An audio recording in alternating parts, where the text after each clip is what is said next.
کہ جب حضور مسجد نبوی سے باہر نکلتے ہیں تو آگے حضرت عمر و ابو بکر رضی اللہ تعالی عنہما کھڑے ہیں، چہرے کے اوپر عجیب اداسی ہے۔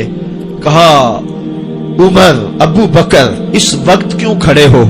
عرض کی حضور بھوک نے گھر میں ٹکنے نہیں دیا، ہم نے چاہا حضور کا چہرہ دیکھ لیں تو کچھ پیاس بجھ جائے، کچھ بھوک مٹ جائے۔ حضور نے فرمایا میرا حال بھی یہی ہے، جس چیز نے تجھے گھروں سے نکالا ہے وہی چیز مجھے گھر سے نکال لائی ہے۔ چلتے ہوئے حضرت ابو ایوب انصاری کے گھر کے قریب سے گزرے،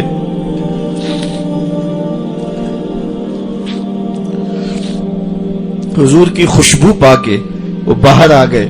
عرض کی بندہ نواز آج میرے مہمان نہیں بنتے؟ حضور نے کہا تمہاری مرضی۔ گھر لے گئے، چٹائی بچھائی، حضور کو بٹھایا، گھر والوں کو بکری کا بچہ ذبح کر کے دیا، کہا جلدی جلدی کھانا تیار کرو، میرے آقا کو بھوک لگی ہوگی۔ یہ کہہ کے واپس آئے، حضور کے پاس بیٹھے، نظر چہرے پہ پڑی تو گھبرا گئے۔ نکاحت کے آثار اتنے واضح تھے کہ سمجھ آ رہی تھی کتنے دنوں سے حضور نے کچھ نہیں کھایا۔ اٹھ کے باغ میں چلے گئے، کھجوروں کا خوشہ توڑا، حضور کے سامنے رکھا، کہا بندہ نواز جب تک کھانا تیار نہیں ہوتا یہ کھجوریں تناول فرمائیں۔ تھوڑی دیر کے بعد کھانا دسترخوان پہ لگ گیا، حضور سے عرض کی کہ حضور آئے کھانا تناول کر لیں۔ حضور نے دسترخوان پر تشریف فرما ہو کر کے حضور نے کپڑا اٹھایا تو حضور نے جب دیکھا کہ کھانا ہے تو حضور نے ایک روٹی لی اور چند بوٹیاں اٹھائیں اور ایک خادم کو بلا کر کے کہا جاؤ ہمارے گھر دے آؤ، میری بیٹی فاطمہ کتنے دنوں سے بھوکی۔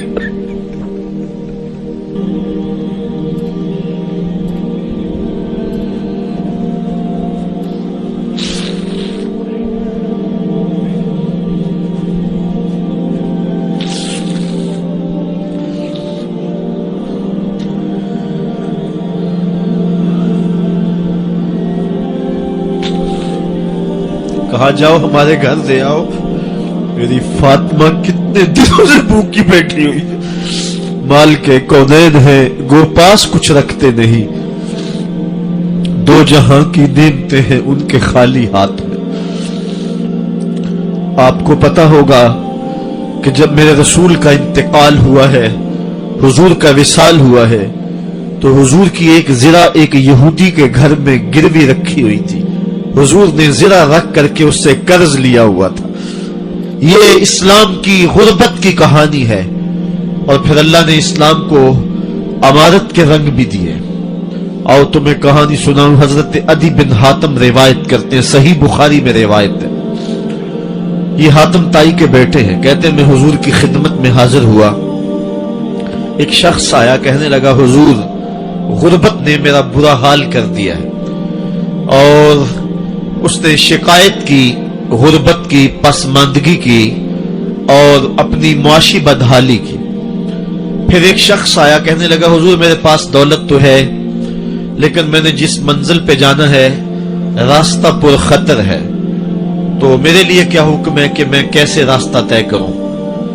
تو یہ دو لوگوں نے یہ باتیں کی تو حضرت عدی کہتے ہیں کہ حضور نے روئے سخن میری جانب موڑا اور میری جانب مخاطب ہو کے کہا عدی تو نے ہیرا دیکھا ہے؟ عدی کہتے ہیں میں نے عرض کی حضور دیکھا نہیں، سنا ہے، ہیرا یہ شہر ہے عراق کا۔ تو حضور نے فرمایا عدی تو نے ہیرا دیکھا ہے؟ میں نے کہا نہیں حضور دیکھا نہیں، اس کا تذکرہ سنا ہے۔ فرمایا عدی اگر اللہ تجھے زندگی کی مہلت دے تو ہیرا سے ایک خاتون چلے گی، تو اپنی آنکھوں سے دیکھے گا اور مکے تک پہنچے گی اور اللہ کے گھر کعبہ کا طواف کرے گی، اور اس کو ہیرا سے لے کر کے مکے تک اللہ کے علاوہ کسی کا ڈر نہیں ہوگا۔ کہتے ہیں کہ میں نے دل میں کہا کہ پھر بنو طے کے ڈاکو مر گئے ہوں گے جنہوں نے عرب کے اوپر روب ڈال رکھا ہے، تو وہ تو پھر ختم ہو گئے ہوں گے۔ کہتے ہیں میں بھی سوچ ہی رہا تھا کہ حضور نے مزید میری حیرت میں اضافہ کرتے ہوئے کہا عدی اگر تجھے اللہ نے زندگی کی مہلت دی تو تو دیکھے گا کہ کسرا کے خزانے تیری جھولی میں ہوں گے۔